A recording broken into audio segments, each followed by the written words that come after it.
Hi, my name is Chris Doyle, and for this assignment, I decided to talk about global warming, which is something that is very important to me, and I think it's a major problem that's facing our society along with like the entire world.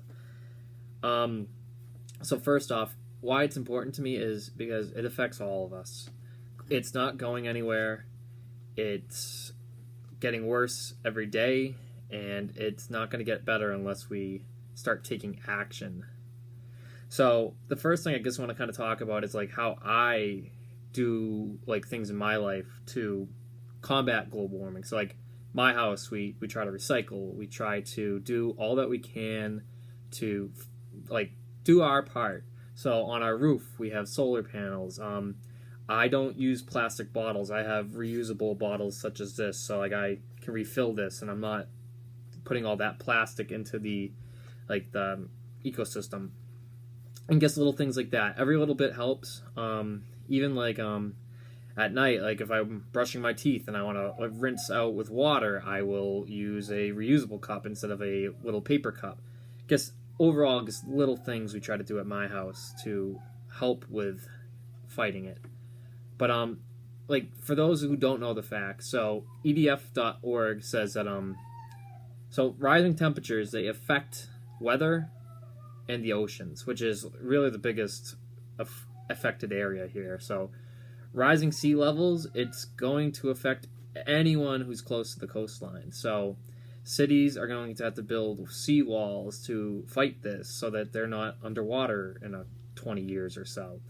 But also, these changes in the atmosphere and everything like that leads to more extreme weather, and like such as like stronger hurricanes, stronger wildfires, which leads to things like mudslides, and like it's just all a domino effect here.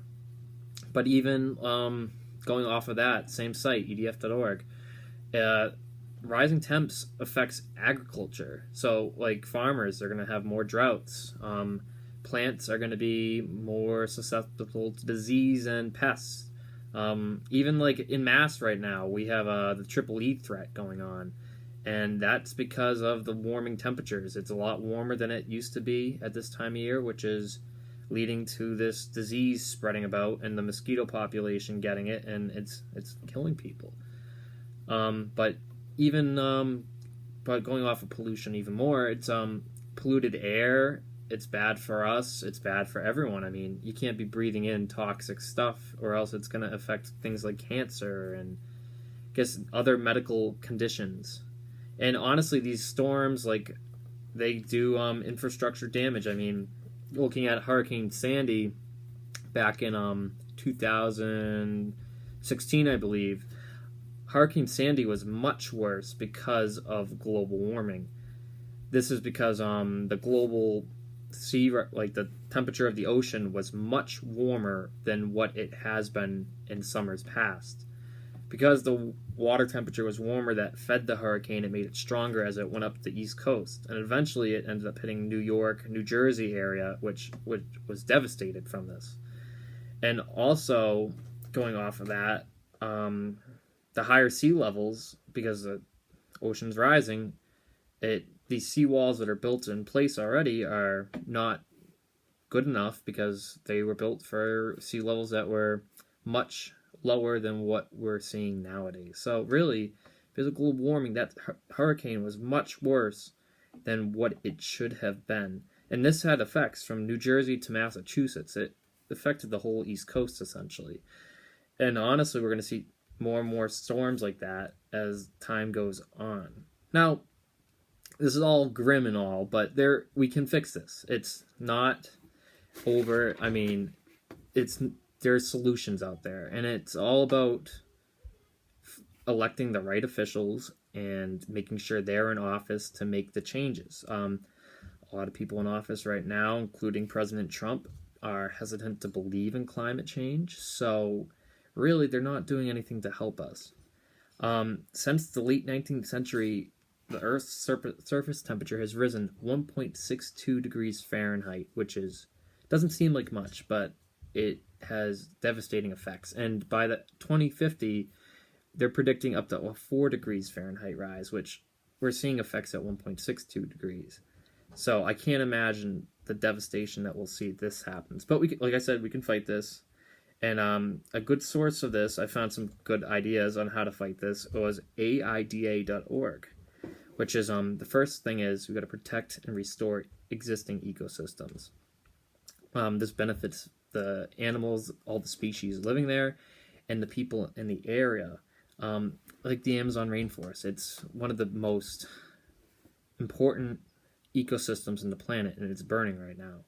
And it is such a carbon producer because of all the trees and all the vegetation that it is essential to fighting climate change. So we got to help put that out. We got to fix ecosystems that we've already destroyed.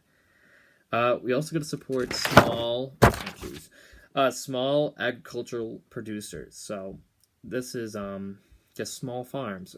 So I didn't know this before this. 80% of agriculture production goes to feeding animals. So 80% of the food that we produce goes to feeding animals, and the meat industry is responsible to 15 to 18% of carbon emissions worldwide, which is astounding. Just because this is what just by producing food that we eat is causing that much emissions.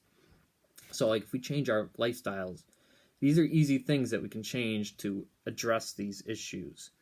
And one last thing, I think is probably the biggest way to do this is use green energy. It's like I said, I have solar on my house. 35% of all global emissions come from energy. And if we can switch to things like wind, solar, and geothermal, we can really make a difference. Overall, I think there's a lot that we can do. It's a very important issue, and it's all about how quick we can respond to it.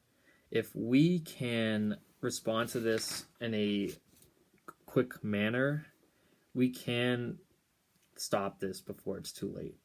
And it's all about electing the right people. If we don't do that, I don't know what it's going to look like in 20 to 50 years, but I hope in the next couple of years we are able to start making significant progress to stop global warming, because really it's the biggest issue facing us as a society today. Thank you. Have a good one.